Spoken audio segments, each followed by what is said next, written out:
President Akufo-Addo held the second in a series of media encounters, something he started last year. This year he's done it again. I prefer drones flying to deliver essential medicines to our people than an investment in guinea fowls that allegedly fly off to Burkina Faso without any trace.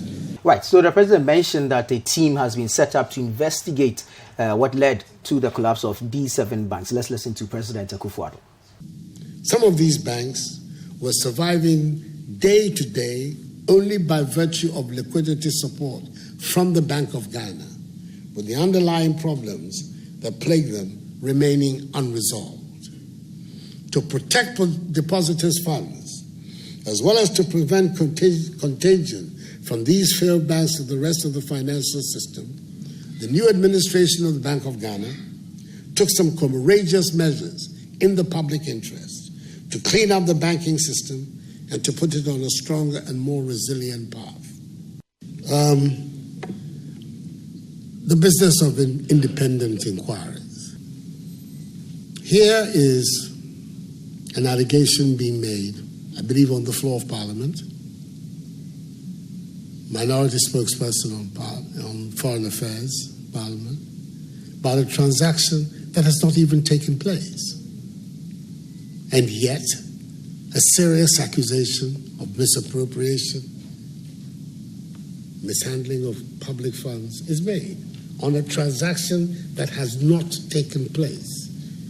Assuming for the sake of argument that the transaction had taken place, and then you were to make the allegation, oh, you paid so much, you've inflated. How can I understand? But this is a transaction that has not taken place.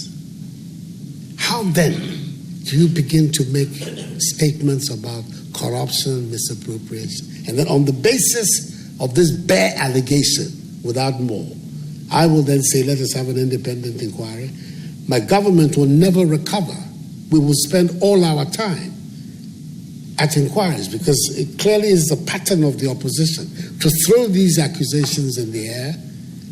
When they're debunked, you don't hear anything about it, you just move to the next allegation. Chinese national Aisha Huang, described as a Galamsey queen in Ghana, has been deported by government.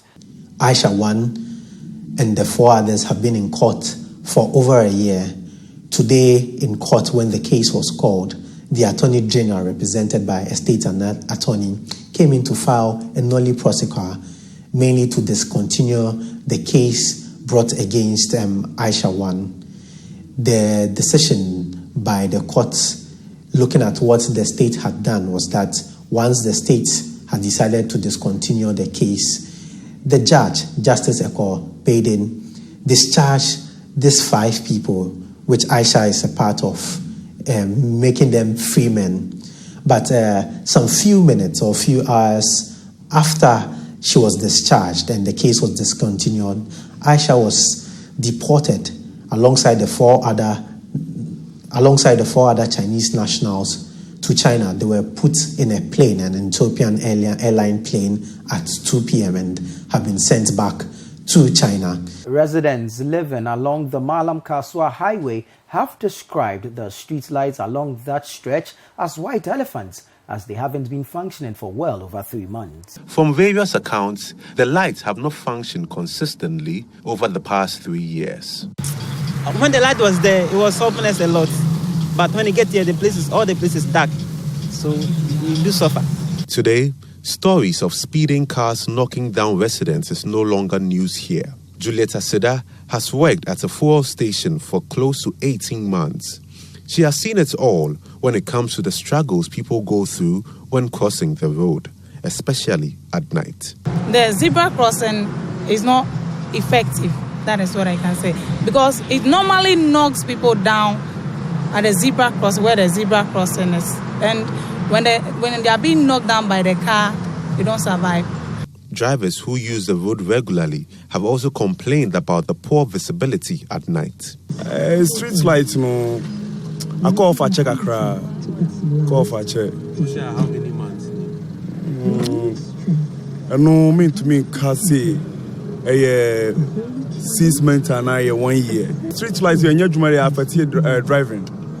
open term akọ aba street line adwuma nti untumi call speed a wope hu anim nti untumi call speed a wope. Now, the IE Africa Center is advocating advanced educational opportunities in Africa. For the executive president of the IE University, Santiago Iniguez de Onzono, African leaders would have to reinvent existing institutions by the adoption of technology. Well, it requires lots of leadership in particular, but not amazing sums of investment. I mean, what I would avoid when we think about reinventing higher education in Africa, what I would avoid is replicating the very costly systems that exist in the US and in Europe. Hip Life Group, Prayer, and High Life musician Kwame Eugene are among the top performers who will be rocking the Accra International Conference Center stage at this year's December to Remember concert. Sensational hip-hop group Prayer, made up of Prayer Tintin, Prayer Honeho, and Prayer Titia, who split up for several years, are back. You'll probably remember them for legendary hits such as Angelina, Run Run Something, and My Shoddy. They parted ways for several years after some misunderstanding, but have now rekindled their bromance and ride on time too to perform at the 2018 edition of the December to Remember concert. Sensational hip-hop group Prayer, made up of Prayer Tintin, Prayer Honeho, and Prayer Titia, who split up for several years, are back. You'll probably remember them for legendary hits such as Angelina, Run Run Something, and My Shoddy. They parted ways for several years after some misunderstanding, but have now rekindled their bromance and ride on time too to perform at the 2018 edition of the December to Remember concert. In case you didn't know, they will be performing alongside the hottest artists in Ghana, like Stonebwoy. Why do you want me to fail at the end of the day? You only know my name, you don't know my story, you know, no. Kiddy. Cause one man's meat is another man's poison. To all the people who do me wrong, Wendy Shay. Yeah.